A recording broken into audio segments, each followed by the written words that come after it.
ఇలాంటి వర్షం పడుతుంటే మీరు ఎలాంటి మెన్యూ డిసైడ్ చేసుకుంటారు కుకింగ్‌కి? నేనైతే చాలా కంఫర్టబుల్ మెన్యూ డిసైడ్ చేసుకుంటాను. ఎందుకంటే నాకైతే ఇలాంటి వర్షం పడుతుంటే పెద్దగా ఏం వర్క్ చేయాలనిపించదు కాబట్టి సో క్విక్‌గా అయిపోయేలా చూసుకుంటాను. ఈరోజు నేనైతే మేజర్ డిష్ లాగా సాంబార్ చూస్ చేసుకున్నాను. మంచి కోల్డ్ వెదర్‌కి వేడి వేడి సాంబార్ ఒక మంచి కాంబినేషన్ అనిపిస్తది నాకు. ఈ డిష్‌ని బ్రేక్‌ఫాస్ట్ అండ్ లంచ్‌కి బ్యాలెన్స్ అయ్యేలా చూసుకున్నాననమాట నేనైతే. మార్నింగ్ వచ్చేసి నేను సాంబార్‌తోని ఇడ్లీ సర్వ్ చేసుకున్నాను. ఎందుకంటే ఇడ్లీ సాంబార్ అంటే ఎవరికి ఇష్టం ఉండదు చెప్పండి.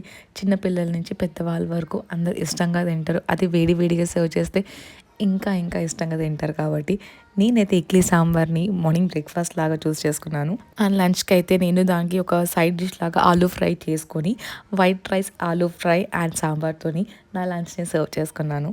సో నా డేని ఇలా డిసైడ్ చేసుకున్నాను ద కంఫర్ట్ ఫుడ్‌తోని. మీరు ఎలా డిసైడ్ చేసుకున్నారో కామెంట్ సెక్షన్‌లో కామెంట్ చేయండి. And that's all for the video guys. Bye bye. See you soon.